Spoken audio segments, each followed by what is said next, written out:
Beth Comstock once stated that you can't sell anything if you can't tell anything.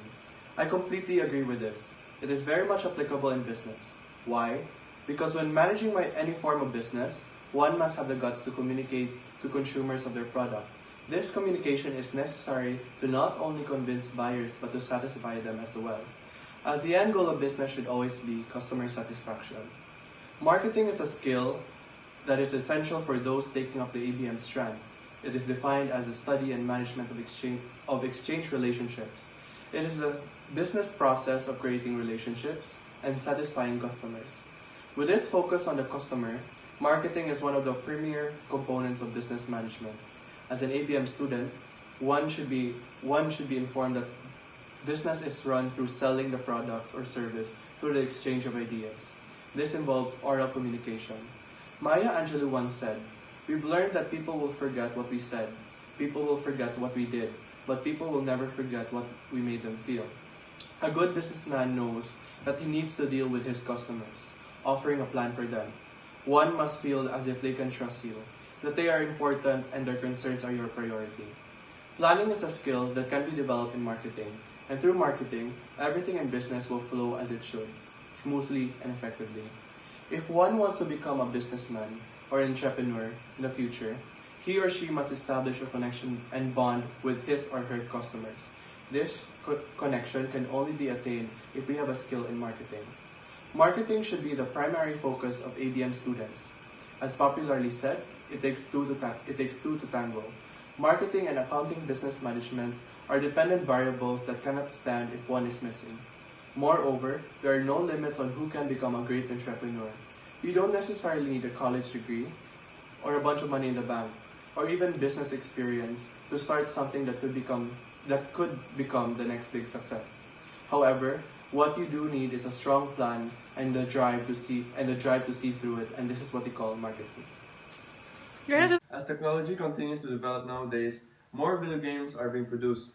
Video games are what children love but what parents dislike, as they have a negative effect towards those who play them. According to Kellberg, he stated in 2016 that playing video games all day won't bring you anywhere in life. Despite all the detrimental effects that video games may have towards the life of children, it also has positive effects, as stated by Koenig, that some people say video games work your brain, but I think they work different muscles that maybe you don't normally use. Based on a study conducted by the NPD, it stated that 91% of US children aged 2 to 17 play video games, which is about 64 million. Many students would engage in playing video games but do not know the effects of such. There may be positive effects according to Given, such as improvement in hand-eye coordination, problem-solving skills, and the mind's ability to process information. But there are also negative effects that may affect the health and academic performances of students. Gaming can cause addiction, which can affect the health, sleep, academics, and social life of students. It can also lead violence among teenagers. As stated by Jana on 2018, it stated that some researchers have claimed that violent video games can desensitize children to violence and lower the likelihood of pro-social behavior. It can affect the academic performance of children in schools, as video games can deteriorate their sleeping schedule. As gaming can cause addiction, it can also have a bad effect on the health of students, as they would tend to sleep late and skip meals. Gaming is not for everyone, as not all games are good for children, and their effects can vary from being beneficial to turning into an addiction. Despite all this, it shouldn't bring students' hopes down, as there are also positive effects of gaming. As gaming would involve the use of thinking, it can improve the way we think, make decisions, and work with other people. It can improve our coordination between our hands and eyes too. Bavilier stated that people who played action video games have better vision in a sort of condition where there is not much contrast. It can make all the difference when driving at dusk or in fog, in being able, for instance, to see a dog crossing the road in twilight. Students should be aware about the effects of video games towards their lives, and so they should be given some recommendations about how to avoid video game addiction to gaming and maintain their time with games. There should be a limitation on the amount of time one can play games. They should only be given around 1 to 4 hours of gaming. They should also be eating healthy food and should exercise once a day to help build muscles and energy. Parents should always keep a lookout on the use of computers and cell phones of their children so they can observe a proper lifestyle of their children instead of them playing most of the time. With this, it can help students on their addiction on video games and help them improve their life in terms of health and time management. Online shopping is getting more and more popular as we progress. Quite a number of people use online shopping because of its convenience. Online shopping is a form of shopping but through a person's phone or computer device. According to the dictionary provided by Google, online shopping is the action or activity of buying goods services via the internet. Online shopping is getting increasingly popular. It's one of the main ways to purchase goods. The goods can range from clothes, gadgets, accessories, toys, foods, and more. It can provide people with goods not found in stores within their area. Online shopping offers a wide variety of goods that a person just can't find anywhere. There are some businesses that sell their goods only on the internet. Some businesses solely rely on their customers they get from online shopping. One of the main reasons why the people use online shopping is because of its convenience. The convenience is the biggest perk. Where else can you comfortably shop at midnight while in your pajamas? There are no lines to wait in or shop assistants to wait on to help you with your purchases, and you can do your shopping in minutes.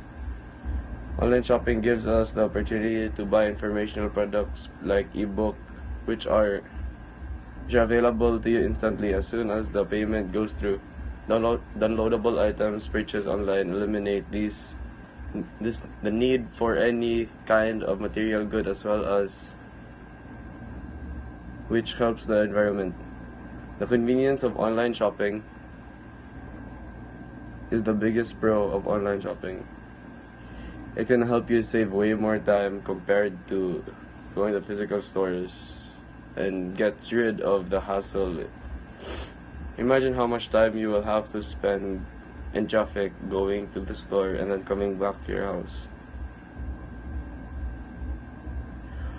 Finding things online isn't that hard. All you have to do is type what you're looking for, and then the computer will do all the work for you. Online shopping is designed to be convenient. It's designed to save you time. You won't have to wait in long lines to buy a single product. There are no crowds in online shopping. If you're like me, you hate crowds. When you're shopping, especially during festivals or special events, they can be such a huge headache. Also, it tends to be more chaotic when there are more crowds out at this time. It makes us feel rushed or hurried, grumpy, annoyed. Plus, parking becomes a huge issue. All these problems can be avoided when you go online shopping. As an example of a Sacred Heart school attending a Cebu grade 11 student, I can say that most of the people in the vast majority of our student body procrastinate most of the schoolwork they do. From studying for their tests to making their school projects and performance tasks, doing them in the last minute, usually only finishing with the school task during the day before the deadline or examination date. It is a problem which is clearly seen and is truly evident in the students of Sacred Heart School attending the Cebu. Little do they know that procrastination can affect them greatly through many different factors. One of these factors being the output a student can produce. When a project is rushed, the output will not be as great as an output that is given the full time and effort to make. With this, much creativity will not be implanted on the schoolwork done, as it is rushed only to be passed for the deadline, and is not given the time and effort to be as creative and intuitive as it can be. Secondly, procrastination can hinder one's academic performance, as most students only study the materials the day before the test. This can result to students getting lower than what they can get if they didn't rush their studies and took their time to learn and understand the material. This can affect test scores and can overall affect the grades of a student. Procrastination can cause the tasks to pile up and may give you stress. Both of these factors can affect students' overall academic performance and can easily be prevented. Another factor is that procrastination can become a habit that can affect students in their daily lives, as they get used to doing things in the last minute because they do it frequently. They may think that there is nothing wrong with it, as they have been doing it for so long. But it's actually hindering them from what they can truly achieve. It can also affect students' lives in their workplace as they do their jobs when they grow up, because procrastination can become a habit for them. They might do all of their assigned tasks given to them on the deadlines instead of doing them early on, which can greatly affect them in their workplace. I'm here to inform you about the negative factors of procrastination. I'm here to persuade you that to stop procrastinating right now, so it will not become a habit and hinder you in the things you may do in the future. Thank you. A week ago I turned 18. And even though I'm still in high school, I'm considered an adult now, which means sooner or later I'm going to have to spend a lot of money. And I can't spend all that money. I don't have money to spend. I'll be able to pay my bills, feed myself, put a roof over my head. So that's important for the youth like me to learn and develop money management skills. These skills are part of something called financial literacy. See, financial literacy is a set of skills and knowledge that allows people to make informed and effective decisions with money. See, it's important that students, especially ABM students, develop these skills now so they can have an easier time applying them in the future. The way someone manages their money is a huge factor for success for that person, especially for people that go into business, since in business it's extremely important that you manage your money well. Money management in a business can make or break any business. Now, today I'm going to talk about 4 ways on how you can develop financial literacy skills. The first way is to make a budget and spend less than you earn. Having a budget allows you to prioritize your spending and ensures that you'll always have enough money for what you need. The second way is to know and keep track of where your money goes. This not only helps with saving, but also helps you see what to spend on so you can make better and informed decisions with your money.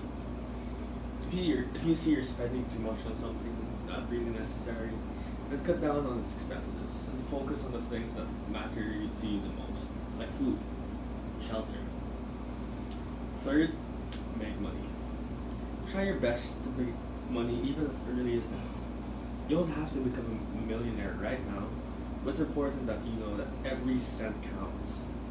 Having another source of money other than your parents' allowance takes you a long way. Finally, plan for the future. Planning for the future includes setting goals for yourself.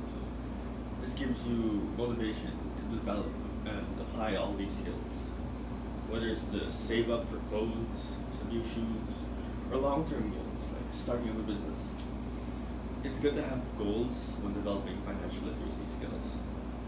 Now, having a budget, keeping track of your money, making money, and planning for the future. These are just simple ways in managing money well.